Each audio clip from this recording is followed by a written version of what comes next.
Welcome to the Stoic Storyteller, your sanctuary for raw, unfiltered stories about the darker side of human nature. Here, we dive deep into the reality of life, the toxic relationships, the bitter betrayals, and the quiet, calculating art of absolute justice. The first witness died on live television with my fingerprints on the poison. The second heard my voice before he was killed. By the third body, the whole country thought I was a murderer. My showrunner offered me one way out: confess on air. The first witness died, while the red light above camera 3 was pointed at me. Grant Sayer sat across from our host beneath the studio's white interrogation lamps, sweating through a navy suit that cost more than my first car. He had spent 12 years as chief financial officer of Halberd Security, and 3 months insisting he possessed proof that the company had paid police officers to bury evidence in 6 missing person cases. That night on Media's live special, he was finally supposed to name names. I stood in the control room with a headset pressed to one ear, counting down the seconds to the commercial break. 42 monitors covered the wall. On every screen, Grant looked smaller than he had during rehearsal. "Stay tight on his hands," I told camera 3. "He is hiding something." Roman stood behind me with his arms folded. Roman had created The Last Verdict, hired me 8 years earlier, and taught the network that moral outrage could be scheduled like advertising. He never raised his voice. He made other people lower theirs. "Let him breathe," he said. Grant reached for the black glass bottle beside his chair. It was the brand our sponsors supplied to every guest. He twisted the cap, drank, and stared directly into the lens. "I need to correct something," he said. Our host leaned forward. "What do you need to correct?" Grant's gaze shifted past the camera toward the control room window, toward me. "Hart knows what they did." My hand froze above the switchboard. I had never met Grant before that week. Roman moved closer, cut to wide. Grant gripped his throat. At first, the audience thought he was emotional. The host touched his arm. Grant knocked the bottle from the table and fell hard enough to split his eyebrow on the chrome footrest. "Cut the feed," I said. Roman caught my wrist before I hit black. "Stay live. He is dying. Stay live." There are moments when obedience becomes visible. Mine lasted 3 seconds. 3 seconds of Grant convulsing beneath our logo. 3 seconds of the host begging for a medic, while 42 monitors showed the same body from different angles. Then I killed the broadcast. The studio erupted. Medics rushed in. Roman released my wrist and immediately began giving calm instructions, as though he had not just ordered me to film a man's death. Grant grabbed my sleeve when I reached the stage. His skin felt cold and wet. His eyes were already losing focus. "The red light," he whispered. "What about it?" "It was on before rehearsal." Then his fingers loosened. A producer pulled me away while the medics worked. Someone covered the audience cameras. Someone else collected phones. Roman knelt beside Grant and performed grief for the room with terrifying precision. Detective Danny Rook arrived 26 minutes later. By then, security had isolated the bottle, the cap, and the paper cup from my desk. The bottle contained aconitine, a plant toxin that can stop the heart. My fingerprints were on the cap. That made sense. I had placed the sponsor bottles at each chair during rehearsal. What did not make sense was the footage. Security video showed me entering the locked prop room 40 minutes before air, removing Grant's bottle from a sealed case, and carrying it toward the stage. The woman on the screen wore my black blazer, my silver watch, and the narrow scar beside my left thumb. I watched myself poison a man I had never met. Roman stood beside Detective Rook and let the silence do his work. Then the dead studio screens flickered back on. A title card appeared across all 42 monitors. The killer was already in the control room. Underneath it, a countdown began. 24 hours. Roman looked at me. For the first time in 8 years, he looked genuinely surprised. That was when I understood the worst part was not that someone had framed me. Someone had planned the next episode. The police questioned me inside the same studio where Grant had died. Roman called it efficient. Detective Rook called it contamination. I called it exactly what he wanted, a room full of lights where every movement could become material. The security clip played on a monitor between us. I entered the prop room at 7:14 p.m. My badge opened the door. My face turned toward the camera. I rubbed my left thumb against my palm, a habit I had developed after a childhood burn left the scar tight in cold weather. The detail made the lie intimate. "That is not me," I said. Rook paused the image. "Where were you?" In the edit bay with Caleb Wynn. We were rebuilding the opening sequence. Roman answered before I could. The edit logs shows account inactive from 7:10 to 7:22. I turned toward him. You checked already. I am trying to protect you. That sentence had protected Roman from consequences for years. When a junior producer cried after a 16-hour shift, he protected her by moving her off camera. When a researcher accused an executive of harassment, Roman protected the show by signing a settlement with a silence clause. When I once told him the work was hollowing me out, he protected me by arranging therapy through the network. The therapist's office had been the only room in where I believed I was not being edited. Detective Rook asked about Grant's final words. I told her he said the red light had been on before rehearsal. Roman gave a soft laugh. He was hypoxic. He looked at the control room. He was dying. Dying people look everywhere. Rook did not laugh. What red light? Every studio camera had one. But Grant had been seated beneath camera 3, which had no power during rehearsal. I knew because its tally light had failed that afternoon. Engineering promised to repair it before air. If Grant saw a red light earlier, another camera had been recording. I asked to see the raw rehearsal feeds. Roman's face did not change, but his left hand closed around the edge of the desk. Those feeds are company property. A man is dead, and the police will receive everything required. Required was one of Roman's favorite words. It meant the smallest truth legally survivable. Rook collected my phone and laptop. She read the threatening messages sent from my account to Grant during the previous week. The messages accused him of using to rehabilitate his image. They warned that if he named me on air, I would destroy him first. I had never seen them. Then she played an audio file recovered from Grant's voicemail. My voice said, "Drink from the black bottle. If you want your daughter protected, follow the script." The recording captured my slight northern accent, the breath I took before the word protected, even the rasp that appeared when I was tired. Roman looked devastated. He was excellent at looking devastated. Rook asked whether used synthetic voice technology. Roman said our post-production team sometimes cleaned audio, but never fabricated speech. It was a careful lie. 2 years earlier, Roman had approved a system called Echo Skin to reconstruct missing syllables in damaged interviews.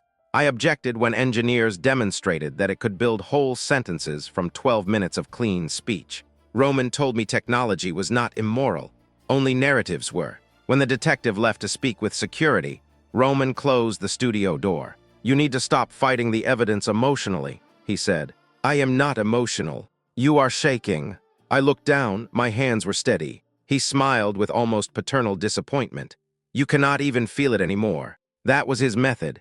He supplied the symptom, then watched you search your body for proof. He placed a written statement on the table. It said I had become overinvested in the case, contacted Grant privately, and mishandled a bottle while taking prescribed medication. It did not confess to murder. It created the version of me a prosecutor could finish. "Sign this," Roman said, "and I can keep you out of prison." I stared at him. How? Because the network knows where all the cameras are. Behind him, the countdown on the dead monitor reached 23 hours. Then a new line appeared. "Ask Roman what happened to ASHA Bell." Roman turned off the screen so quickly, he nearly broke the switch. I had known. She was our best fact-checker. 6 months earlier, Roman told us she had resigned. That night, Detective Rook informed me Bell had been missing for 183 days. Roman kept the draft confession in a blue folder. Blue meant legal risk. Red meant advertiser risk. Black meant a story important enough that Roman wanted no electronic copy. He placed the folder in front of me after the police released me pending further investigation. They had no arrest warrant yet. The footage was damning, but the toxicology timeline was wrong. Grant had likely ingested the poison before the security clip showed me carrying the bottle. That bought me hours. Roman treated those hours as company property. We sat inside his office on the 38th floor. The city below looked like circuitry. Behind his desk hung framed covers from our biggest investigations. Politicians destroyed, doctors arrested, husbands exposed, charities emptied. We had built an empire by arranging other people's worst days beneath tasteful lighting. The confession said I had manipulated Grant into appearing on the show because I wanted an exclusive. It said I pressured him to exaggerate evidence. It said I had suffered insomnia, paranoia, and episodes of dissociation after years of traumatic material. Roman had written my private therapy language into a public statement. I read the paragraph twice. How do you know I used that word? He rested one ankle on his knee. You told me. No, you tell me everything. That was not true. It only felt true because Roman repeated it whenever I remembered having boundaries. Dr. Miriam Holt had diagnosed me with work-related anxiety after the network arranged my sessions. She asked about dissociation once. I told her I sometimes felt detached after viewing crime scene footage for 12 hours. Roman's confession transformed fatigue into instability and instability into motive. You accessed my therapy notes, I said. The company paid for your care. That does not make the sessions yours. Nothing is yours when it becomes a liability. He said it without anger. Roman never confused cruelty with emotion. Cruelty was procedure. I closed the folder, found out, didn't she? His expression softened. Was stealing internal material. Where is she? She left. The police say she is missing. People disappear from their jobs every day. Not from their bank accounts. For the first time, irritation crossed his face. Then it vanished beneath concern. He offered me a route back. I would take medical leave, sign the statement, and record an interview for a special titled When the Story Consumes the Storyteller. Roman would appear beside me, compassionate but firm. The network would characterize Grant's death as accidental contamination caused by my breakdown. If I refuse, the police receive your unedited therapy intake, the messages to Grant, and footage from 3 separate cameras. 3. He watched me realize I had only seen one. Roman opened a secure player. The second angle showed me leaving the prop room with the bottle. The third showed me stopping in a corridor and injecting something through the seal. The needle in the video was held exactly as my father, a nurse, had once taught me to hold one. Roman knew because I had demonstrated it during an episode about medical fraud. The footage did not merely copy my body. It remembered my history. What is Echo Skin connected to? I asked. He closed the player. How much footage did you feed it? You are making this worse. How much of me do you own? His silence answered. Every rehearsal, every voice memo, every therapy session conducted on a network-issued tablet, every biometric scan required for secure access. 8 years of my face, posture, anger, fear, fatigue, enough to manufacture a more convincing than the one sitting before him. My phone vibrated. It was a text from an unknown number. Did not resign. Check episode 413, raw audience track, minute 27. Roman's eyes dropped toward the screen. I turned it face down. Who is messaging you? No one. He smiled. You have never been good at lying. You taught me not to need the truth. That hurt him, or I wanted it to. His assistant knocked and said the board was waiting. Roman stood, buttoned his jacket, and touched the blue folder. Midnight tomorrow, he said.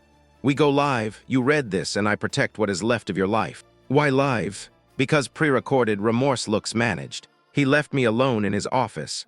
I opened the cabinet behind his desk. Roman kept old master drives there because he trusted physical locks more than systems built by employees who hated him. Episode 413 concerned a hotel fire blamed on a maintenance worker who later died in prison. At minute 27 of the raw audience track, beneath applause, a woman whispered close to an open microphone. Roman is rehearsing deaths now. The voice belonged to Belle. Then another voice answered. A calm female voice I recognized from every legal briefing. Is Chief Compliance Officer. Not deaths, she said, outcomes.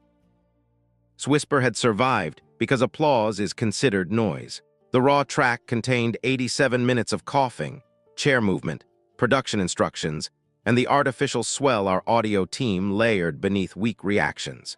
Hidden at minute 27 was a conversation no editor had noticed, because no editor was supposed to listen to the audience after Roman approved the cut. I the file to an old recorder and left through the loading dock. Caleb Wynn waited in his car beneath the elevated tracks. He was the only person who could confirm my alibi for the prop room footage, and the only colleague who had not called to ask how I was holding up, which in language meant how dangerous I was to be seen beside. Caleb had edited the last verdict since the pilot.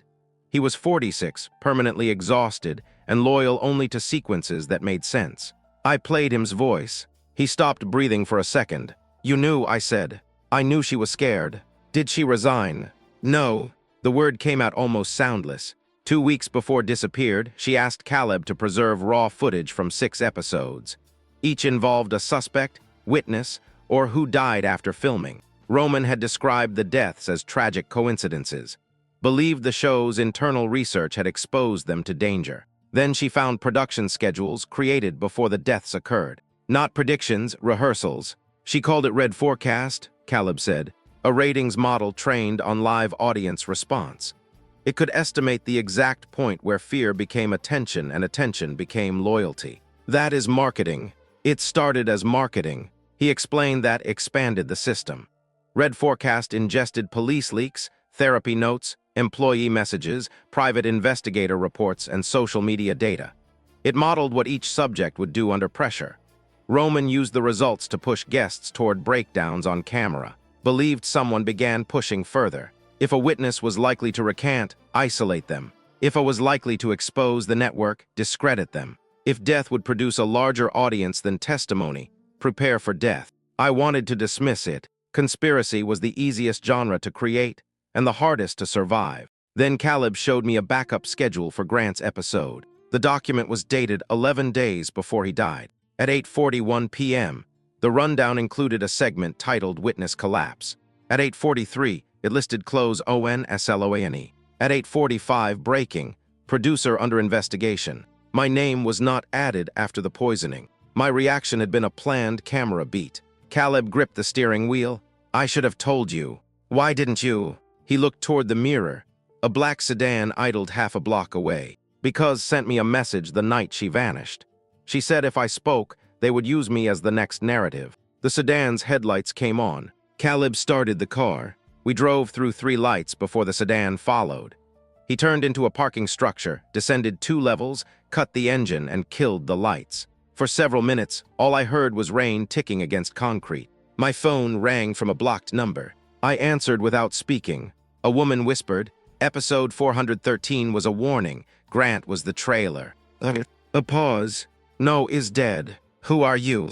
The person she told to wait until Roman made you desperate. I looked at Caleb. He could hear only my side. What happens at midnight? Roman calls it a confession special, calls it containment. The woman inhaled sharply. They are not planning to arrest you on air. The line crackled. They are planning to kill you in a way the audience will understand. Then a heavy impact sounded through the phone. The call ended. Across the garage, the elevator doors opened. Stepped out alone. She wore a white coat and carried no umbrella, though rainwater shone on her shoulders. She looked directly toward our dark car. Then she raised one hand and pointed at Caleb. The black sedan entered the garage behind her.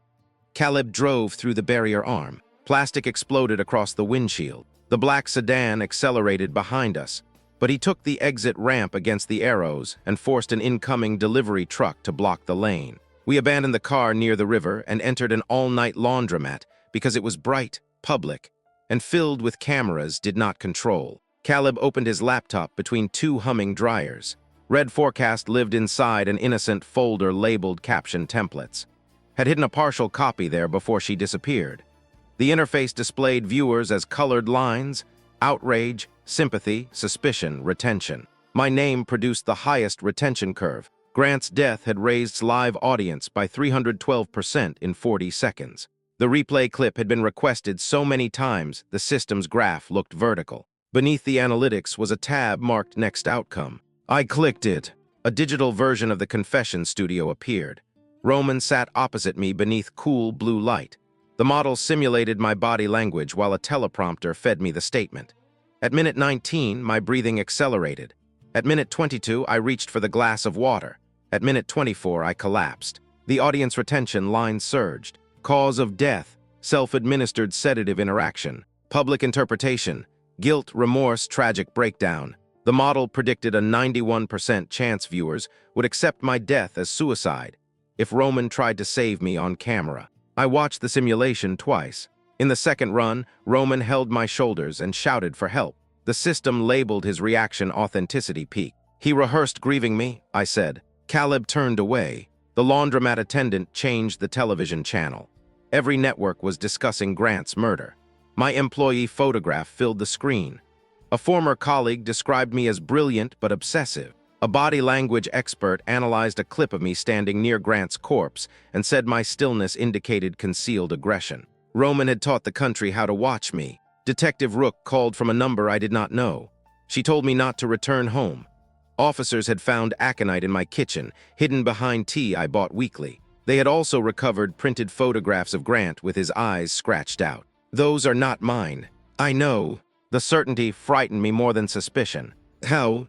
The printer embedded a machine code. The photographs were produced at. I told her about red forecast and the simulated death. She was silent long enough that I heard traffic through her line. Send it. If I send it through the department, we'll know. How do you know has access? Zdrak. I played the recording. Rook swore once quietly. She instructed us to meet at a closed courthouse annex in 40 minutes. Before we left, Caleb searched the model for. Her profile remained active. Outcome status, contained. Location field, Archive B. Archive B was beneath's original studio in Queens, closed after a flood. Roman told employees the site had been emptied. We reached the courthouse annex through a service entrance. Rook waited inside a records room with a paper file and no partner. She had traced the countdown message to some emergency broadcast system. Someone with administrator access triggered it after Grant died. Roman, I asked. His credentials, which means nothing. She agreed. The paper file concerns disappearance. Transit footage showed entering the Queen's archive 6 months earlier. No camera recorded her leaving. Rook had requested a search warrant twice. Both applications were challenged by attorneys using confidential source protections. I said. Rook nodded. She used journalism law to hide a possible crime scene. A noise moved through the hallway. Not footsteps, a cartwheel squeaking once every rotation. Rook drew her weapon. The door opened. A courthouse cleaner pushed in a gray bin, looked at us and fell forward. A knife protruded from his back. His uniform radio crackled with my voice. Detective, the recording said, you should not have believed me. The lights went out. In the darkness, Caleb whispered my name. Then somebody grabbed him. The emergency lights turned the records room red. I heard Caleb strike a shelf, heard Rook shout, heard the cleaner's radio repeat my synthetic warning. A shadow moved between the cabinets. Rook fired once into the ceiling because the attacker had positioned Caleb in front of him. Then the sprinkler system activated. Water hammered paper and metal. The attacker shoved Caleb toward us and vanished through the service corridor. The cleaner was already dead. His name was Martin. He had worked at the courthouse for 18 years and had no connection to that we could find. He became the second body in my story because someone needed a locked building, a live police witness, and my voice at the scene. Within 12 minutes, a clip of the radio message appeared online. Within 20, commentators asked whether I had lured Detective Rook to the courthouse. Within 30, Roman announced would air the confession special as planned in the public interest. He stood outside the studio beneath umbrellas and told reporters he loved me like family. That phrase guaranteed the clip would travel. Rook's supervisor removed her from the case. An internal review opened because she had met a suspect without authorization. We were ordered to remain in the annex until federal agents arrived. Rook looked at the ceiling camera. Who controls this feed? The courthouse. Who maintains it? We checked the service label. Risk Systems, private compliance division, did not merely protect. It supplied security analytics to courts, hospitals, hotels, and police departments. She had cameras where Roman had audiences. Caleb was bleeding from a cut near his ear. He kept apologizing, as though being used as a shield were an editing mistake. I asked whether he saw the attacker. Black gloves, male build, smelled like cloves. Rook's expression changed. One of security supervisors, Dax Mercer, chewed clove gum to hide cigarette smoke. He had been Roman's driver before becoming head of studio protection. Rook called a federal contact. The call redirected to voicemail. Then every phone in the records room received the same push alert. BLACKLINE exclusive. SLOANE Hartest secret audio diary. Roman had released clips from my therapy sessions. Not the whole sessions, only fragments. I said I sometimes imagined destroying the studio. I said Grant represented everything toxic about men who bought silence. I said I feared one day I would stop seeing guests as people. Each sentence was genuine. Each had been cut from a different year and placed beneath photographs of 2 dead men. The network did not need to prove I was a murderer. It only needed to make innocence feel. I listened until my own voice became unfamiliar. Rook took the phone from my hand. This is witness intimidation. No, I said, this is pre-production. Roman was preparing the audience for my death.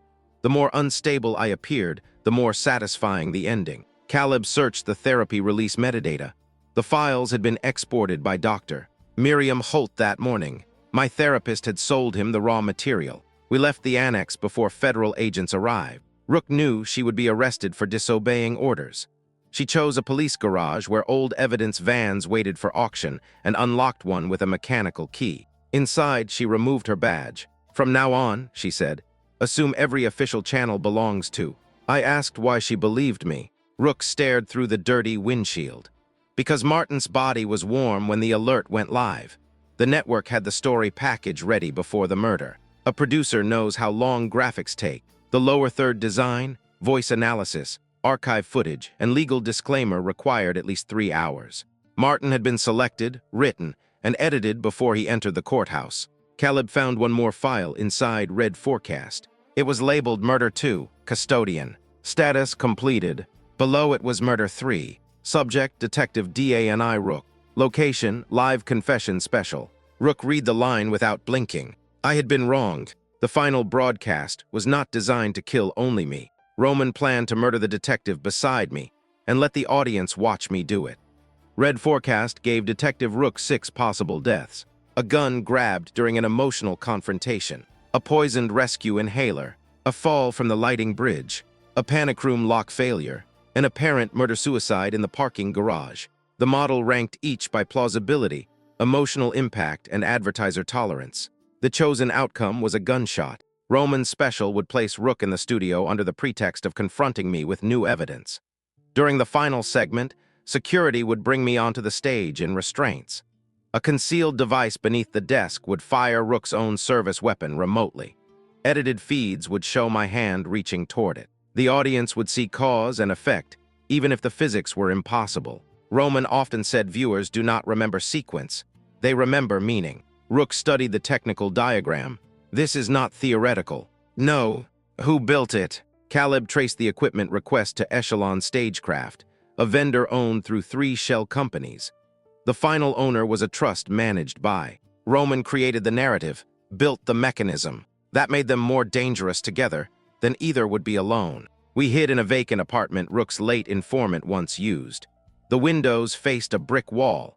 There was no smart television, no voice assistant, no connected lock. For the first time since Grant died, we occupied a room that could not report us. Caleb slept on the floor. Rook cleaned the cut above his ear. I searched active profile in Red Forecast. A note field contained a phrase repeated across several dates. The witness is inside the applause. We had assumed it referred to her hidden audio, but a second file embedded beneath the raw audience track contained compressed image data. Caleb reconstructed it into 13 frames, appeared seated in Archive B, holding a newspaper dated 2 months after her disappearance. Alive after Roman claimed she left. Beside her stood, his left wrist was taped to the chair. On the wall behind them was a metal cabinet marked Mirror Subjects. The 13th frame included handwritten coordinates. The location was not Archive B. It was Dr. Miriam Holt's private clinic. I called the clinic using Rook's burner phone and asked for an emergency appointment. The receptionist said Dr. Holt was unavailable because she was preparing for a televised appearance about workplace trauma. Roman had booked my therapist for the confession special. Of course he had. She would diagnose me before my body cooled. We entered the clinic through the service stairwell at 4 in the morning. Rook carried an unregistered backup weapon. Caleb carried a camera with no network connection. I carried the blue confession folder Roman wanted me to sign. Dr. Holt's office looked exactly as I remembered. Pale rug, green chair, bowl of smooth stones. The room had once felt safe enough that I cried without checking where the cameras were. Caleb found the first lens inside the smoke detector. The second was behind the clock. The third sat inside the tissue box, aimed upward. Every patient who believed they were speaking privately had been filmed from 3 angles. In the basement, we found the mirror cabinets. Each contained drives labeled with employee names. Voice samples, facial scans, medication histories, fears, triggers, romantic affairs, financial debt, grief responses. The system did not merely generate deepfakes. It predicted which lie each person would believe about themselves. My folder was thicker than anyone's. Inside was a document titled Breaking Sloane. Roman had tested dozens of tactics over 8 years. Praise withdrawal, public correction, Sleep disruption, false memory prompts, manufactured emergencies. He had not accidentally made me dependent on his approval. He had conducted a long experiment. A sound came from behind the basement wall. 3 slow knocks, then 2, then 3 again. Rook found a hidden latch behind a shelving unit. The wall opened into a narrow observation room. Belle sat inside, alive. A camera faced her. A red light glowed above it. Had been missing for 183 days, but the network had never stopped filming her. Her hair had been cut unevenly. One eye was swollen. A plastic cuff fixed her ankle to the floor. Beside the chair, a monitor played different versions of news reports describing her resignation, theft, nervous breakdown, and possible suicide. They had used repetition as architecture. When Rook approached, recoiled and asked which episode we belonged to.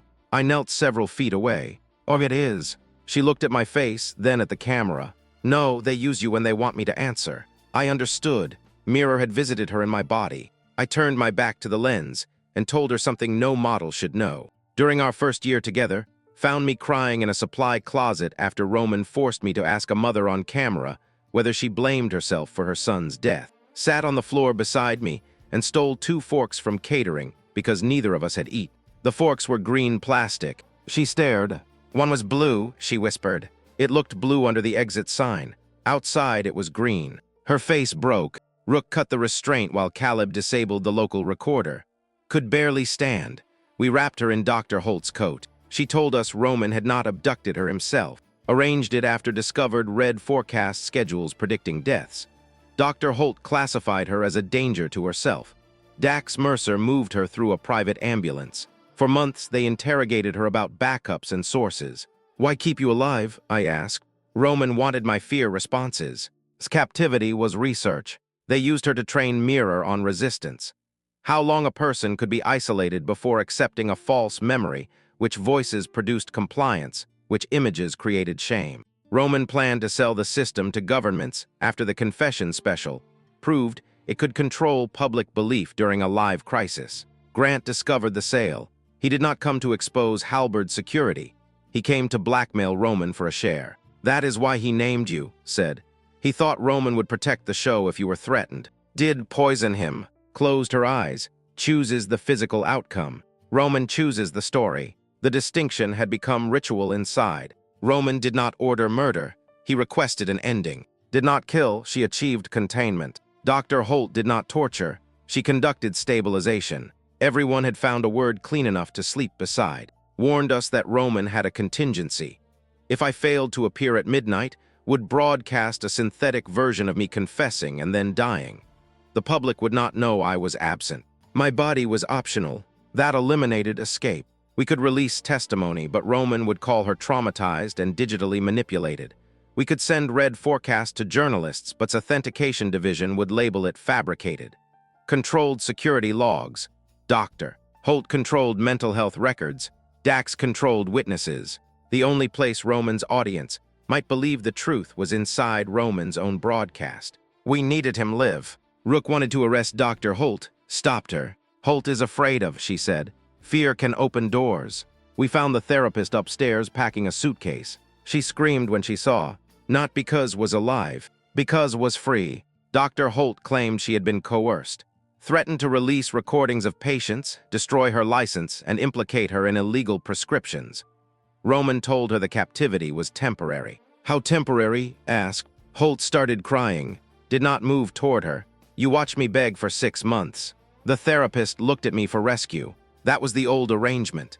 She interpreted our pain and expected moral authority in return. I placed Roman's blue confession on her desk. "You are appearing live tonight," I said. She nodded. "You will tell him I am ready to read this." Rook stared at me. "If I run, he broadcasts my ghost." I looked toward the hidden camera. So I go back, touched my wrist. "The model predicts you. Then we give it a reaction it has never seen." "What reaction?"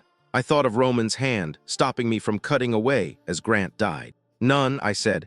"I let him believe the story is working." Roman embraced me in the lobby, beneath a wall of cameras. I had not informed him I was coming. Dr. Holt did that, using the careful language he trusted, is exhausted, is frightened, is finally accepting responsibility. By the time I entered, The network had prepared my return as a redemption scene. Employees gathered behind glass partitions. Some looked afraid of me. Others looked ashamed for being afraid. Roman crossed the marble floor with his arms open and held me long enough for photographers to capture forgiveness. "You came home," he whispered. The word home made my skin crawl. I pressed my face against his shoulder and let my body shake. It was not difficult. Terror and performance often use the same muscles. Roman guided me upstairs, one hand at my back. He told the cameras I needed privacy, then brought me into the green room where my final confession had been rehearsed. A black dress waited on a rack. On the table sat a bottle of water. I looked at it for half a second too long. Roman noticed, sealed. So was Grant S. Pain moved across his face as if I had accused him unfairly. "You still think I did this?" "I think I do not know what I did." That sentence pleased him more than a confession. He sat beside me and lowered his voice. "Trauma creates gaps. The mind protects itself." The phrases came directly from my therapy notes. I asked whether he believed I killed Grant. "I believe you were pushed beyond capacity. And Martin's. A frightened person can do terrible things." Detective Rook. His eyes sharpened. "Where is she?" I thought she was helping me. Then I saw the model. I placed a red forecast page on the table. Roman examined it. "Caleb gave you this." I let silence imply betrayal. Roman reached for my hand. "Caleb has always resented you." Caleb had predicted he would say that. We had built a counterscript based on Roman's habits. He would isolate me, supply a traitor, offer absolution, and ask for the location of the evidence. I gave him a false one. Rook hid everything in a federal evidence locker. He exhaled almost invisibly, would waste resources searching official channels, while the real files remained offline with. Roman told me the confession special had changed. Detective Rook was no longer participating. The network would use a retired investigator instead. The model's murder plan required her presence. My lie had made them uncertain where she was. Good. Roman showed me the revised rundown. Segment 1, my childhood and ambition. Segment 2, therapy clips. Segment 3, synthetic reconstruction of Grant's murder. Segment 4, my confession. Segment 5, live forgiveness interview with Roman. Segment 6, surprise evidence. He covered the last line with his thumb. What is the surprise? Closure. Behind him, the makeup mirror reflected a small black lens inside the vent. I imagined watching us. I leaned closer to Roman. "Will you stay with me when it happens?" His expression softened. "Every second. Even after the audience hates me. They will not hate you, they will understand you." Roman's greatest addiction was not control. It was being seen granting mercy. I rested my head against his shoulder. He stroked my hair while I counted the cameras. 5 visible, 2 reflected, 1 hidden in the smoke detector. The red light above the main camera blinked. 3 times. Signal. She and Caleb had entered the archive through Dr. Holt's credential.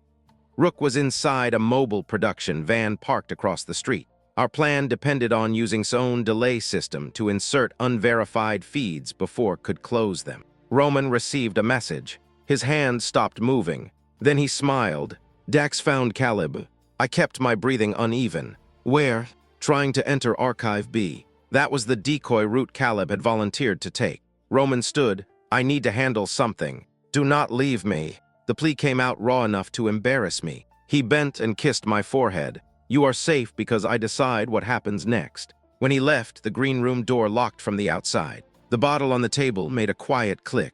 A needle rose through the cap, injected clear liquid, and the murder device worked automatically. I watched poison enter the water Roman promised was sealed. Then the monitor turned on, appeared from an undisclosed room. "You are performing better than the model," she said. "Is that a compliment?" "No." She leaned toward her camera. "It means Roman has underestimated how much you want to hurt him." The door behind me remained locked. Smiled. "I never underestimate that." Had always been the quiet person at Roman's shoulder. He performed vision. She delivered consequence. In board meetings, Roman spoke about courage while presented the termination list. He praised transparency while she negotiated sealed settlements. When a guest threatened legal action, Roman expressed disappointment and found the old arrest, unpaid debt, or private message that made resistance expensive. On the monitor, she looked almost bored. "You poisoned Grant," I said. "Grant poisoned himself by believing leverage made him important. You killed Martin."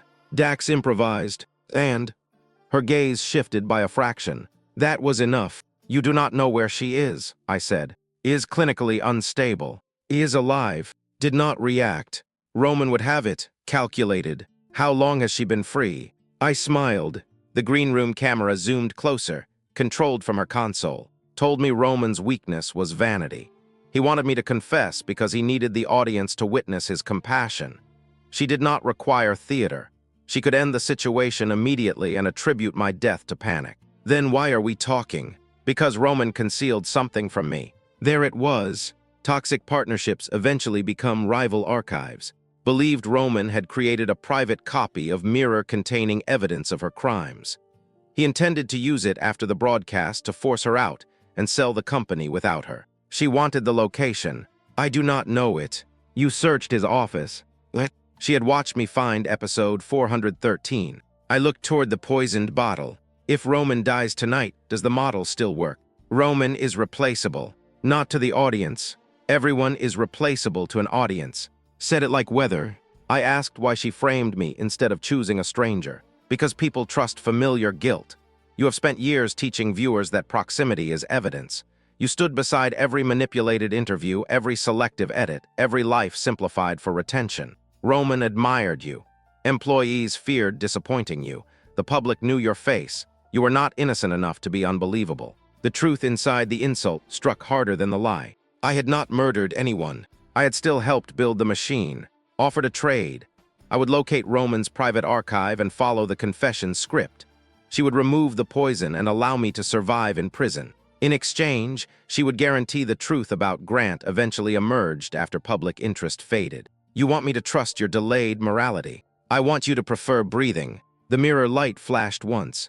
A second signal. Archive access achieved. I needed focused on me. Roman told me about Outcome 6, I said. There was no Outcome 6. Red forecast listed 5 contingency endings.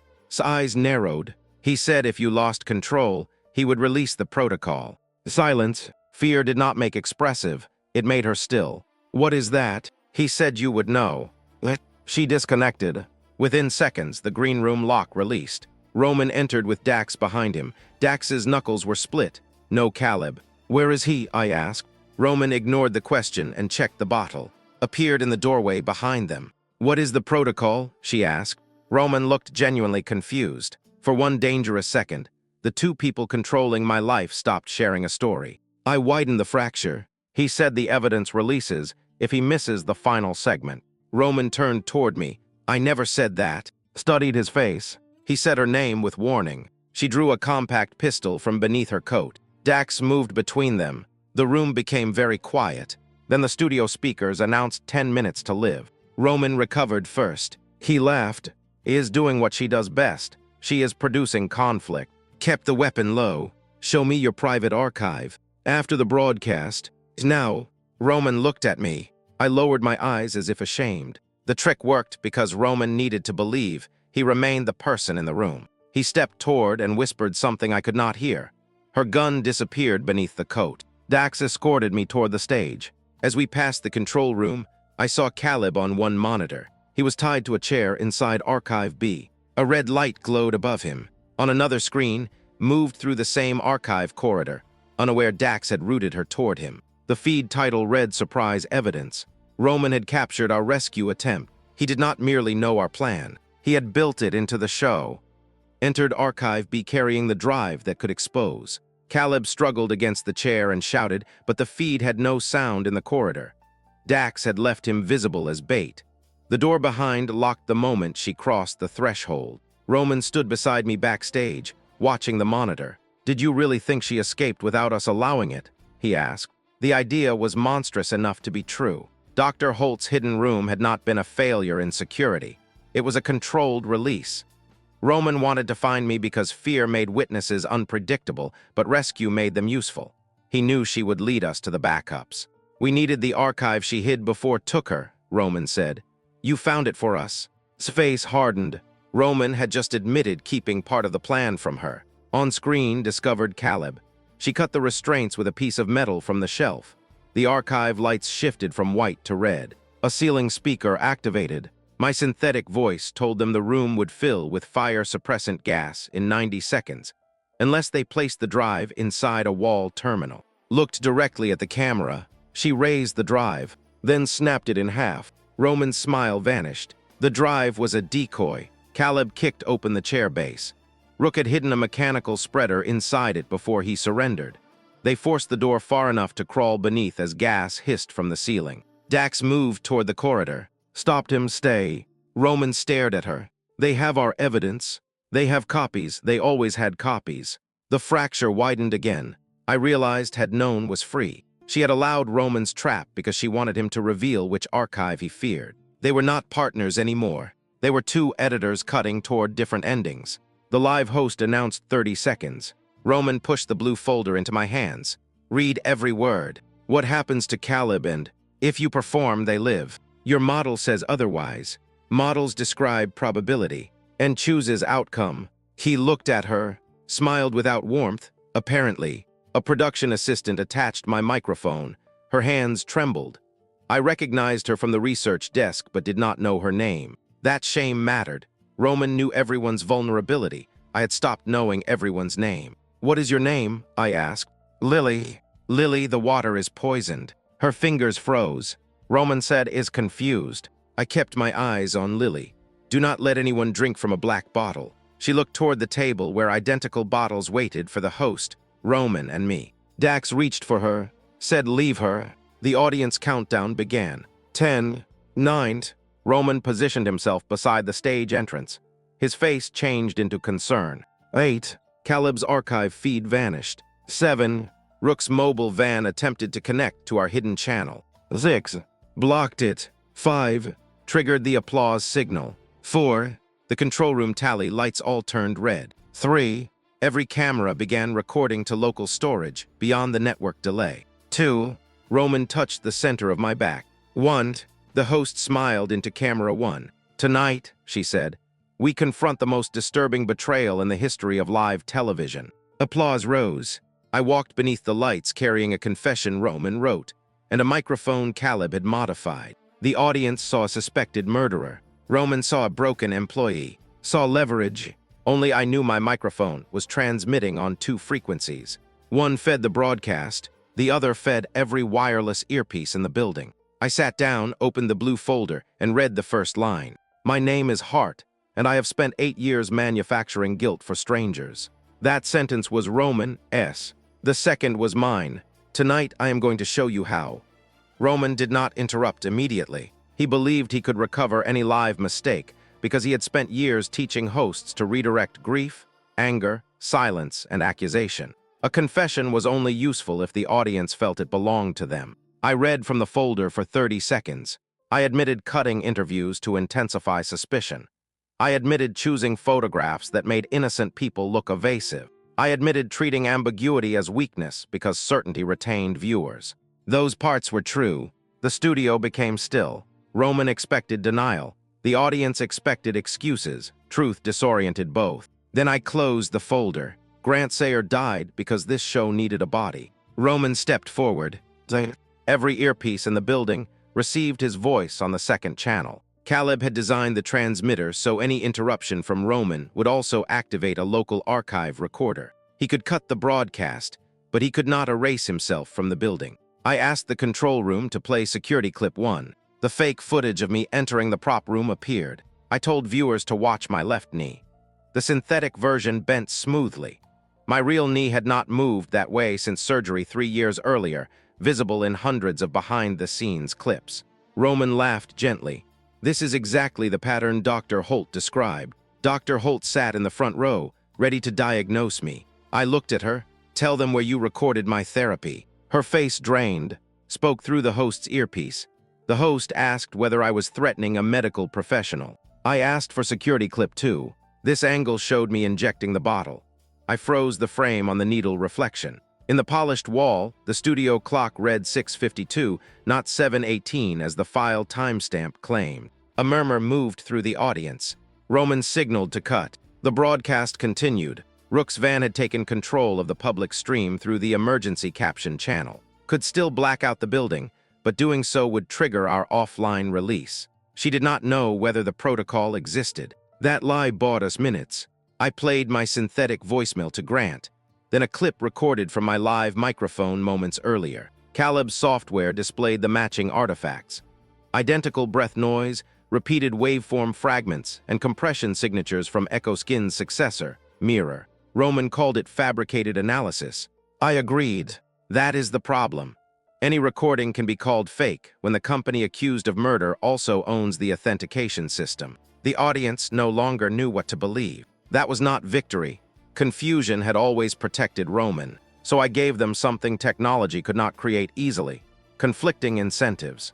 I displayed the rundown listing witness collapse 11 days before Grant died. Roman said it was a hypothetical emergency plan. Then I displayed the payment from Shell Company to Dax's security team, told the host the payment covered protective services. Then I displayed the model for Detective Rook's murder. Roman said he had never seen it, said the file had been inserted by me. Their defenses contradicted each other.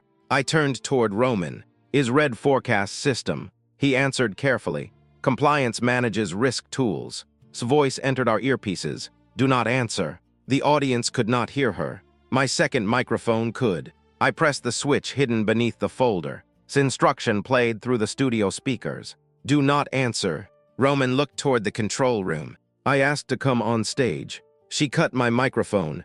The room went silent, but every audience member received the second channel audio through translation headsets. Caleb had reassigned the frequency during rehearsal. My voice continued in their ears. Cannot stop this without shutting down Roman's final show. Audience members began removing their headsets, then putting them back on when they realized the broadcast feed had gone mute, but the hidden feed remained. Roman walked toward me. He whispered, "You are making the audience distrust everything. That is what you sell. You think exposing the machine makes you clean." No. That answer stopped him. I told him I had no interest in being clean.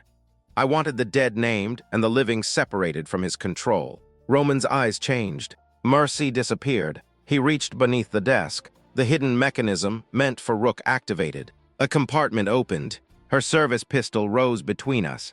The audience gasped. Roman grabbed my wrist and forced my hand toward the weapon. From the control room, triggered the firing system. The gun discharged. The host fell. The bullet struck the host beneath her collarbone. For 1 second, nobody moved because the scene looked exactly like television. Then blood spread across her white jacket. Roman released my wrist. Security rushed the stage. The audience screamed. The public feed cut to a holding graphic, but Rook's emergency stream continued through captions and secondary audio. The host's name was. I had worked with her for 6 years. She collected antique matchbooks, hated cold coffee, and once spent 3 hours comforting a guest after Roman finished filming. Red Forecast had listed Detective Rook as the third victim. Roman adapted when Rook did not appear, became the nearest body that fit the frame. Dax tackled me. I hit the floor hard enough to lose breath. The pistol slid beneath the desk. Roman shouted that I had fired. Looked directly at him. He pushed her, she said. Then her eyes closed. Medics entered, but ordered the cameras kept away from them. She did not want a second visible collapse ruining the designed story. I screamed his name. Dax pressed my face against the floor and told me to stop resisting. His clove gum was the smell Caleb remembered at the courthouse. 3 murders had now happened, inside active broadcasts or broadcast systems. Grant poisoned beneath camera 3. Martin stabbed while a live alert package waited. Shot on stage while millions listened. Each death had been shaped around my presence. Roman knelt beside me and whispered, "This can still be repaired." I almost laughed. He truly believed repair meant narrative control. The studio doors locked. Audience phones lost signal. Activated shelter protocol and told everyone there was an armed suspect in the building. That suspect was beneath Dax's knee. Through my earpiece, I heard Caleb's voice from Archive B. "It has a pulse." Relief hit so violently I sobbed. "Not dead. Not yet." The title still said 3 murders in the plan, but perhaps we had interrupted the third ending. Then Caleb added, "Found the original outcome list. Was always the alternate." His voice followed. "There is another third victim." The control room monitors changed. Detective Rook appeared inside the mobile van, coughing. Smoke filled the compartment, had remotely locked the doors, and triggered the fire suppression system. The selected third murder was happening off stage while we watched. Rook struck the window with a metal bar. It cracked but did not break. Dax saw the monitor and smiled. He had placed the gas canister. I stopped struggling. That confused him. Roman leaned close. Good. He thought surrender was returning. I turned my head enough to see Lily, the production assistant, standing near the lighting console. She still wore her headset. Earlier, I told her the water was poisoned. She had believed one clear instruction while every powerful adult offered complexity. I said red cable. Lily looked toward the emergency power line beside her shoe. Dax pressed harder. Quiet. Pull the red cable. She did. Half the stage went dark. The magnetic locks released as emergency power rerouted. Audience members pushed through the doors. Rook's van unlocked. She kicked it open and rolled onto the pavement. Lost control of the building for 9 seconds. 9 seconds was enough for to upload one file to the public caption server. Belle appeared on every remaining screen. Alive. She described her abduction, captivity, and the therapy cameras.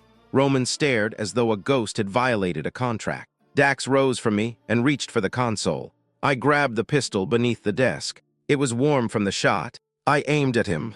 The room slowed. Roman told me not to become what they had written. That was the final cruelty. He wanted moral credit for the restraint he expected from me. I did not fire. Rook entered through the side door and did. Her bullet struck Dax's shoulder. He fell beside Roman. Police sirens sounded outside, but still controlled the internal feeds. Roman looked toward the control room. She is leaving, he said. On a monitor, walked into the private elevator carrying a hard case. The original mirror archive. If she escaped, every confession could be disputed, every file called synthetic, every witness discredited. Roman looked at me. For the first time, he asked instead of ordered. Help me stop her. I understood then. He feared more than prison. That fear was the only honest thing he had ever given me. Roman wanted an alliance before blood dried. He offered access codes, private recordings, offshore account numbers, and the location of safe apartment. In exchange, I would tell police the gun mechanism belonged to her and that Roman had tried to stop the broadcast. He did not ask me to lie. He asked me to select. Selection had always been our profession. Rook handcuffed Dax to a lighting support while medics carried out. She was alive but critical. Martin and Grant were dead. Was free. Caleb remained trapped in Archive B because had sealed the lower exits before leaving. Police surrounded the building, but security system identified them as hostile. Steel barriers covered the street doors. This elevator descended toward the underground transmission center, not the garage. She is not escaping, I said. Roman looked at the monitor. She is wiping the network. If destroyed the servers, the physical evidence connecting Red Forecast, Mirror, the murders, and my therapy files would vanish. Our offline copies proved pieces, not the entire conspiracy. Roman gave Rook his biometric ring. It opens the transmission vault. Why help us? She asked. He looked at me. Because the truth should not belong to her. Even now, ownership. We took the service stairs. Roman walked between us without restraints because his iris scan was required at 3 doors. Rook warned she would shoot if he ran. He smiled. Detective running is for people without platforms. The lower levels were older than the studio, built when had been a regional news station. Concrete corridors curved around cable rooms and backup generators. Posters from forgotten programs peeled from the walls. At the first security door, Roman used the ring. At the second, his palm. At the third, the scanner rejected him. Access revoked BYCMARR. Roman stared at the message. Had edited him out. Caleb's voice came through the local intercom. He had reached an internal line from Archive B. There is another route through Stage 4, he said. But Red Forecast just updated. A new outcome appeared on the corridor display. Final villain, Roman Keir, was rewriting the public story in real time. She had released documents showing Roman approved illegal surveillance, therapy theft, and the confession special. She omitted her own signatures.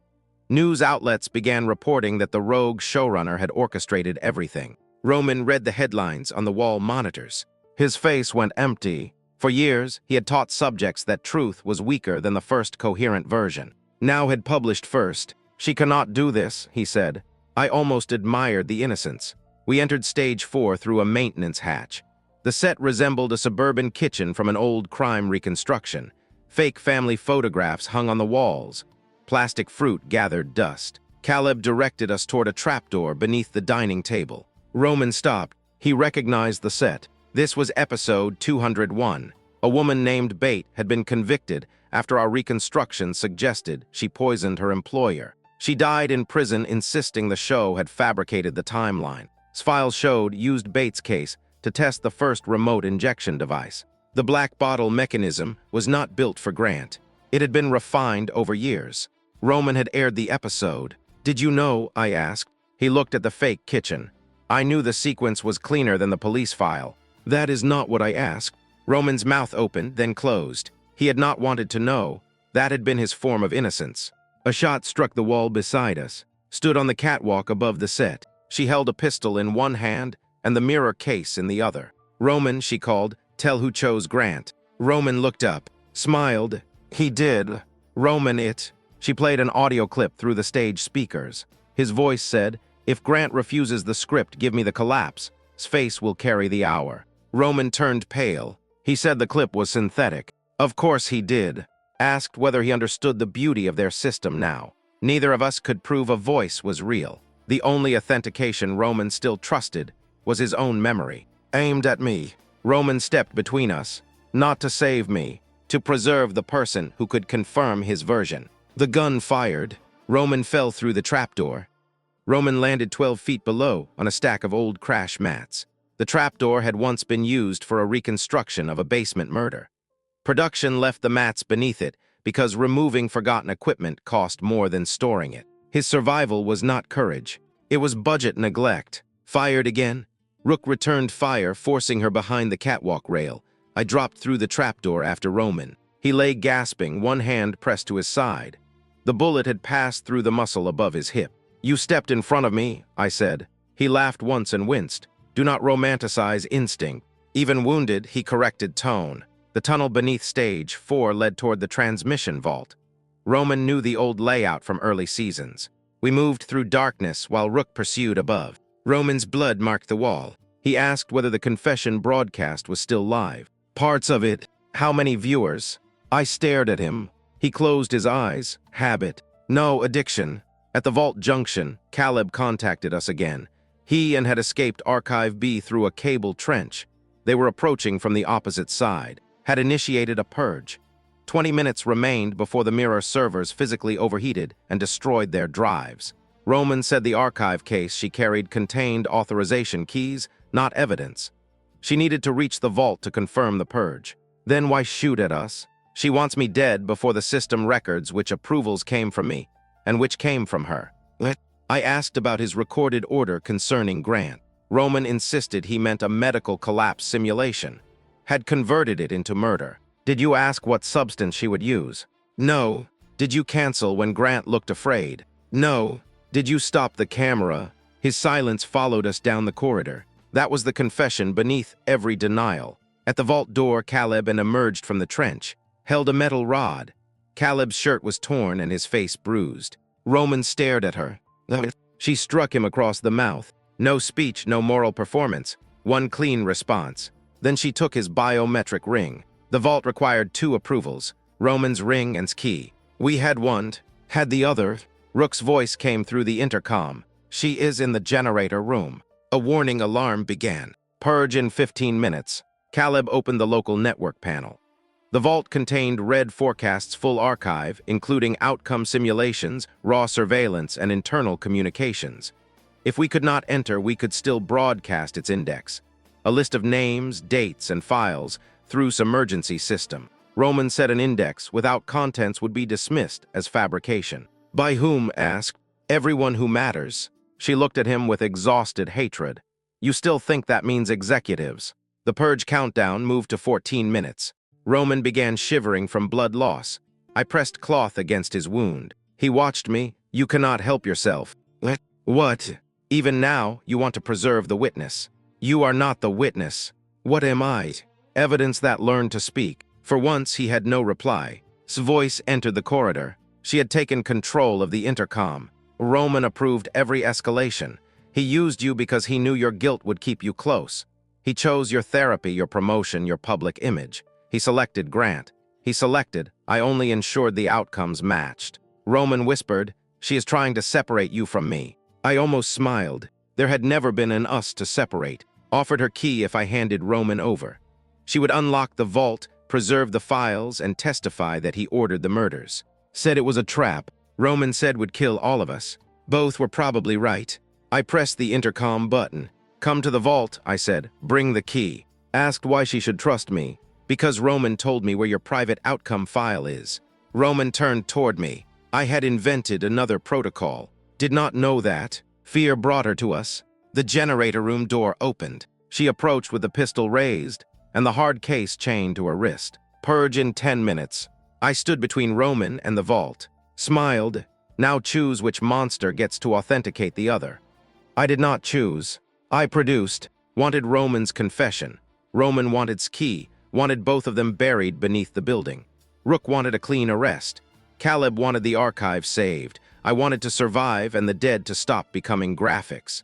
The only leverage shared by everyone was time. Purge in 9 minutes. I told the private outcome file was stored in Roman's biometric memory vault. To unlock it, he had to speak a phrase while wearing the ring. Roman knew no such vault existed. He also knew contradicting me would strengthen. "What phrase?" she asked.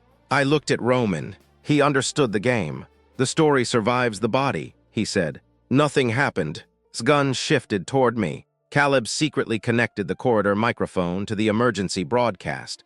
Roman's phrase reached every public screen still carrying the blackout. I asked to confirm Grant's outcome. She refused.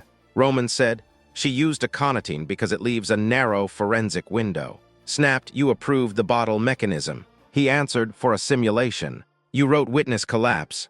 "You selected the dose." Each accusation activated another archive path on Caleb's improvised system. Keywords opened red forecast indexes linked to their voices.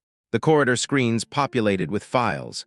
Grant Sayer outcome request, RKEIR. Dosage authorization, CMARR. Martin ELSCY. Opportunity selection, CMARR. Public package approval, RKEIR. MARALIN. Alternate victim, CMARR. Stage confrontation script, RKEIR. Roman and stared. Had built the keyword trap months earlier.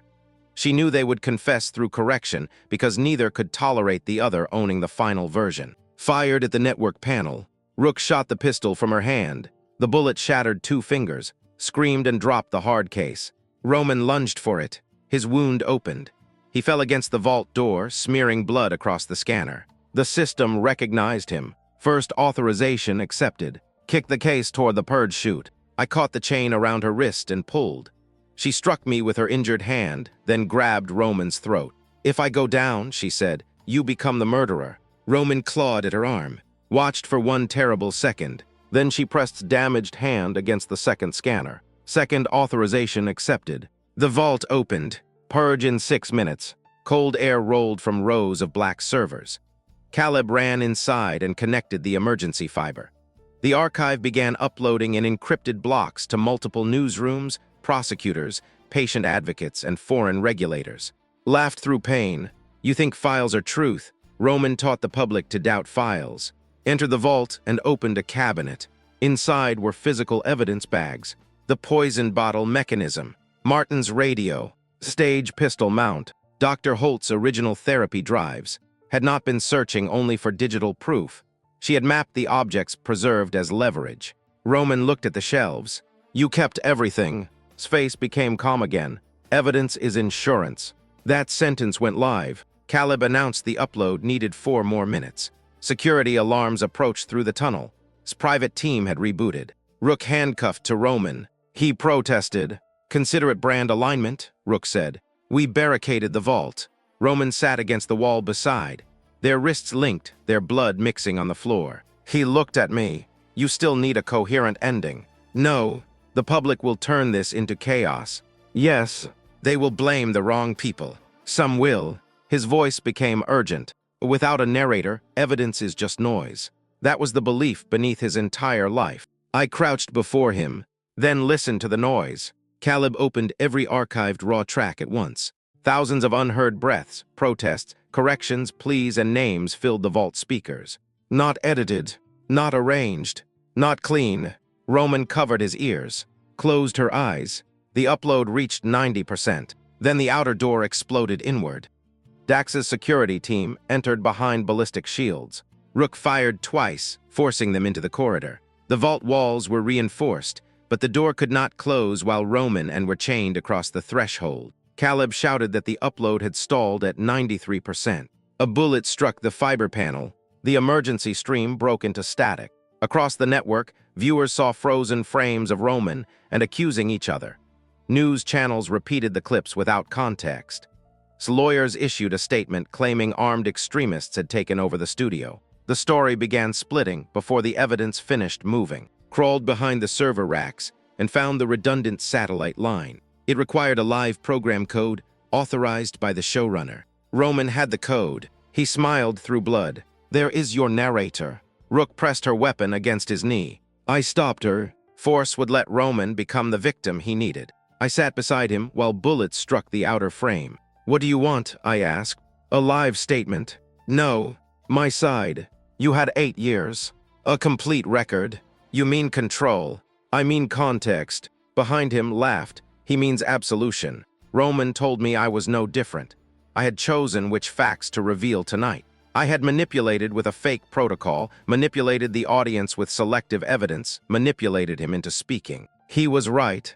That was the dangerous part. Tools do not become moral because the person using them feels justified. I asked what he would say if given 60 seconds. He answered immediately. He had already written it in his head. He would admit surveillance and narrative manipulation.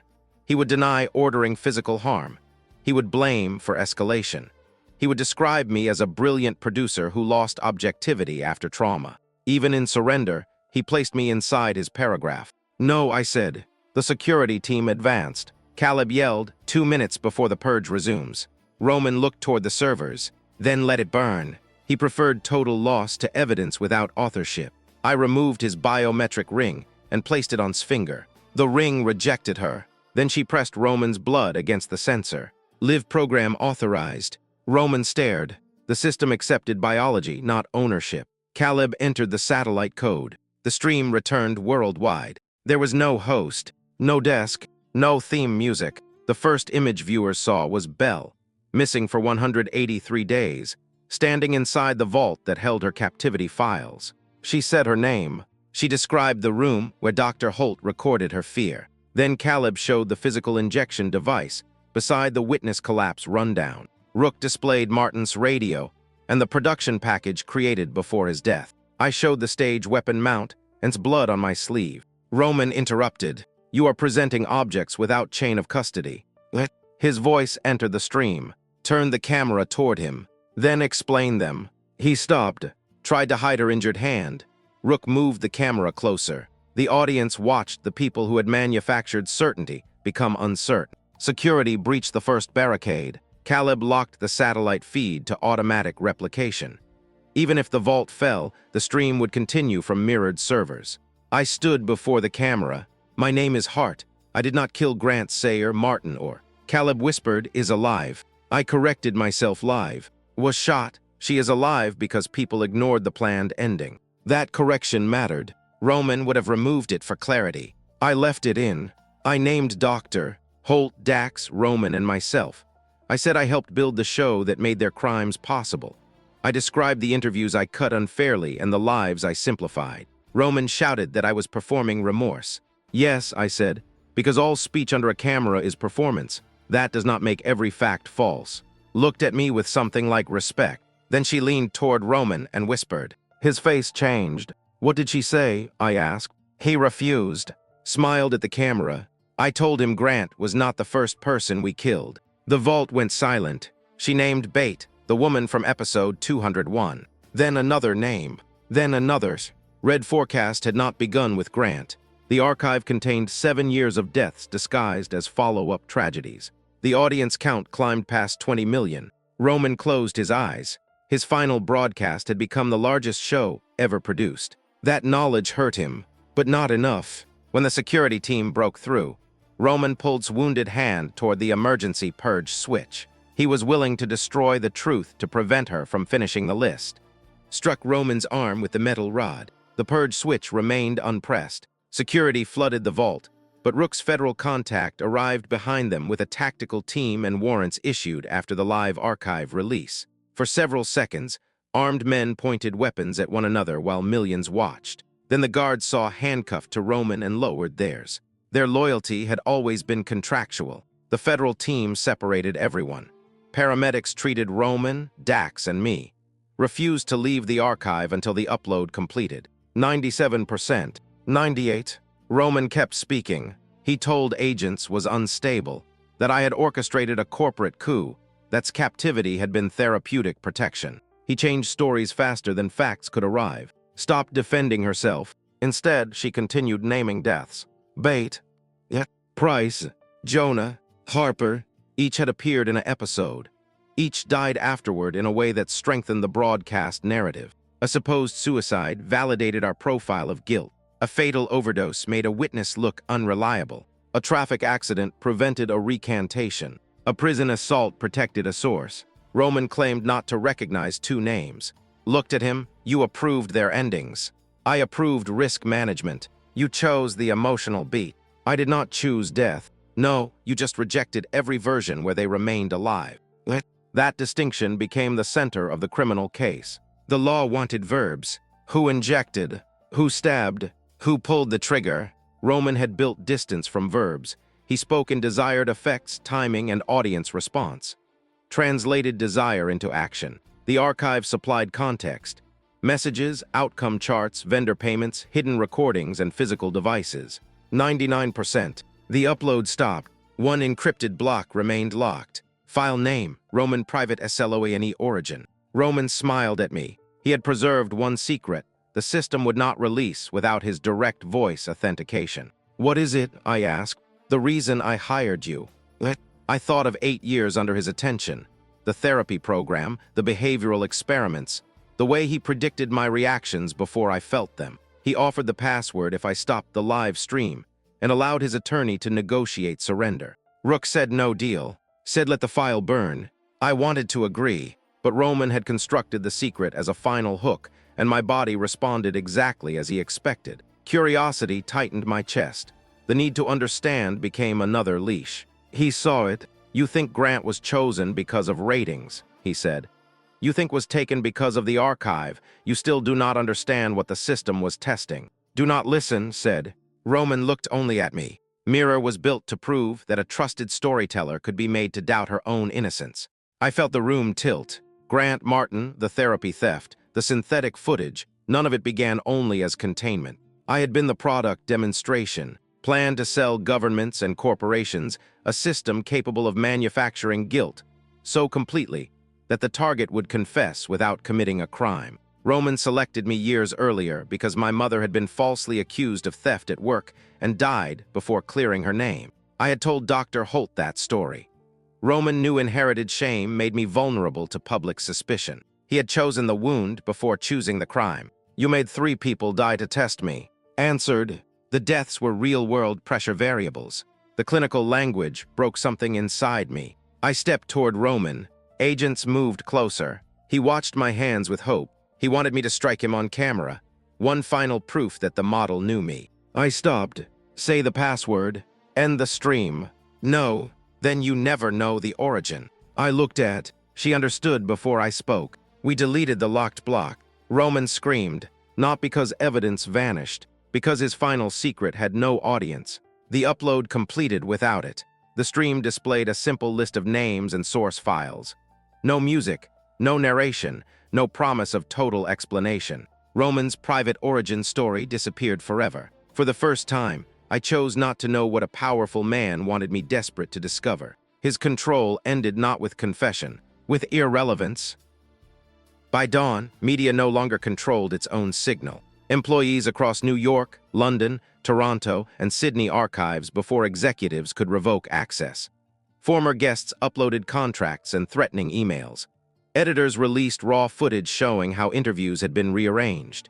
Dr. Holt surrendered 3 backup drives and requested protection. The network's official account tried to call everything a coordinated deepfake attack. Then its authentication director resigned live and confirmed the file's signatures.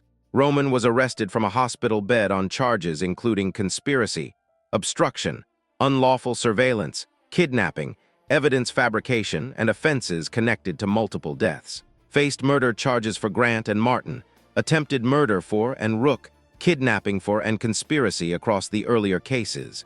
Dax was charged as her operational accomplice. The law did not transform into justice because cameras witnessed arrests. Remained in surgery. Martin remained dead. Grant remained a corrupt man who still did not deserve to be poisoned for ratings.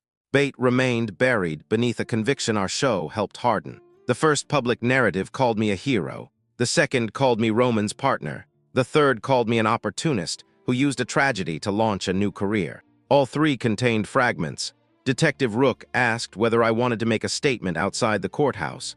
Hundreds of cameras waited. I said no. For 8 years, silence had felt like losing control of the edit. That morning, it felt like refusing free labor. Gave the statement instead.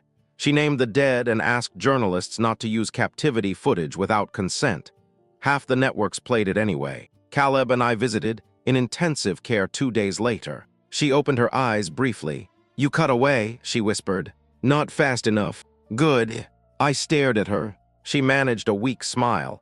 They needed to see the mechanism. Even wounded, she understood television. I did not tell her the clip of her shooting had become the most replayed video in history. I had already begun sending legal notices demanding removal. Roman wrote from detention. His first letter contained no apology. It analyzed my final broadcast beat by beat. He praised the pacing, criticized the delayed reveal of, and argued that deleting the origin file weakened emotional resolution. At the end, he wrote, "You proved my point.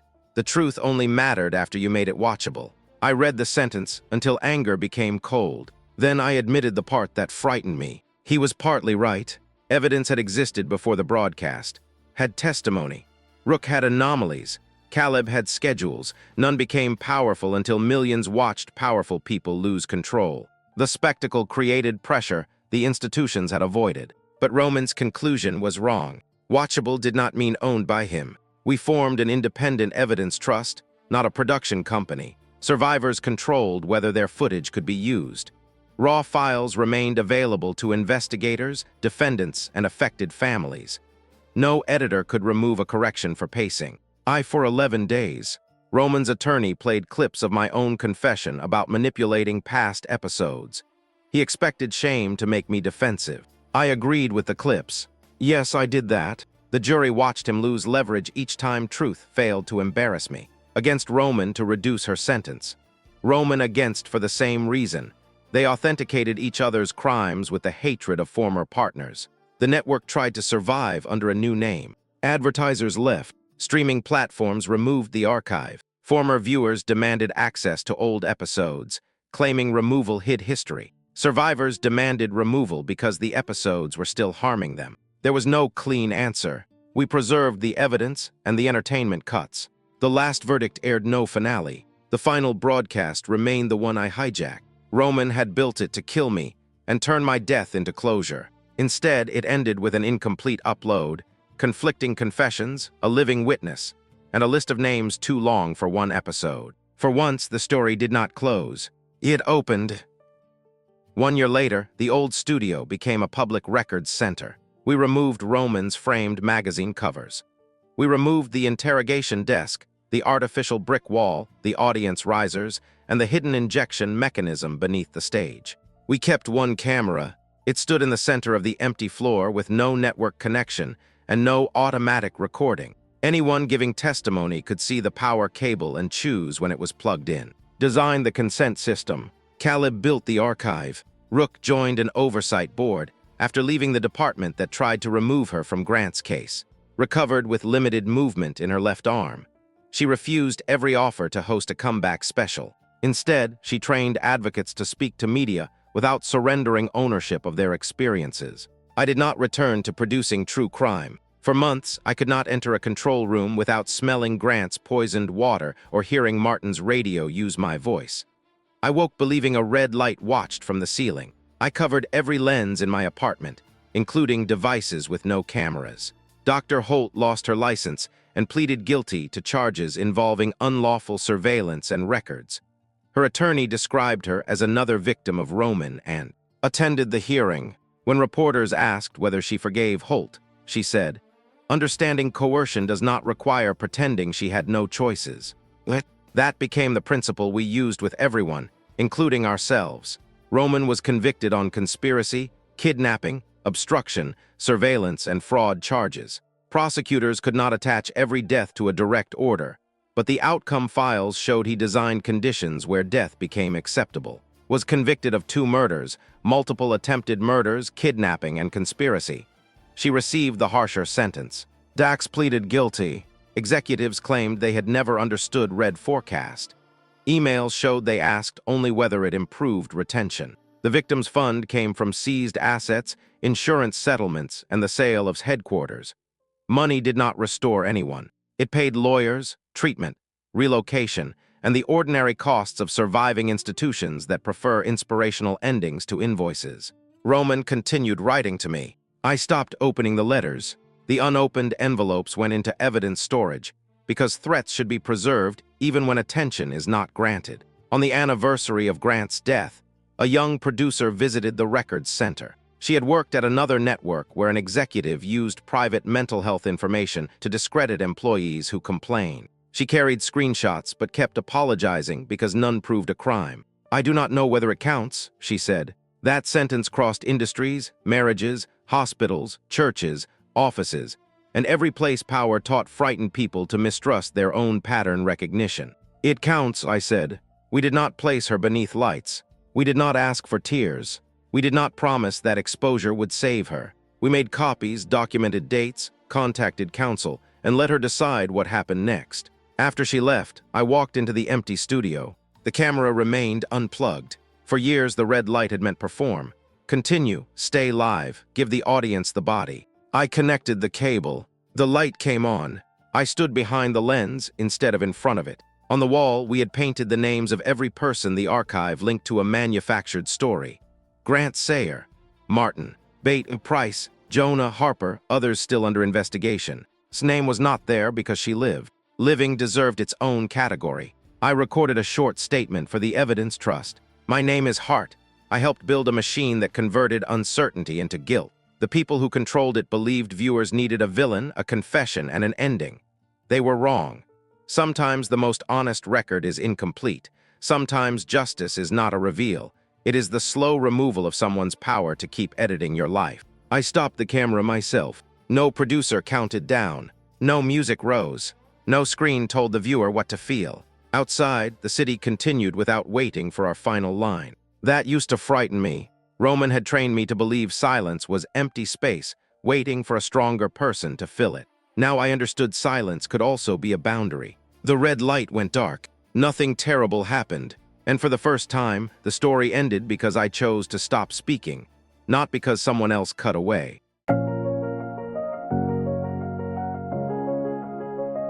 I see their eyes, they watch me fall. They laugh and think I've lost it all. I shut the doors, locked up inside, believing I've nowhere left to hide. But I'm drowning in my own doubt.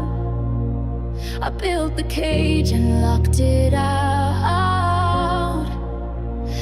Trapped in failure, I can't escape. Stuck in the past, bound by fate. I scream for help and no one hears. I'm drowning in my deepest fears.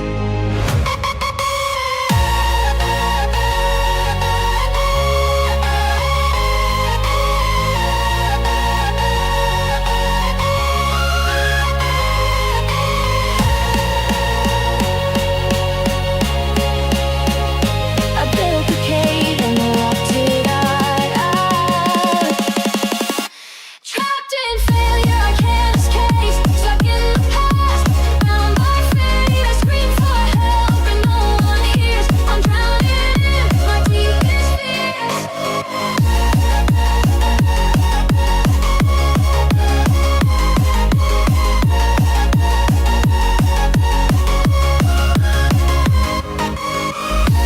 They've forgotten who I am, the one who rose and took a stand. Now I'm silent, broken, small, but I refuse to lose it all.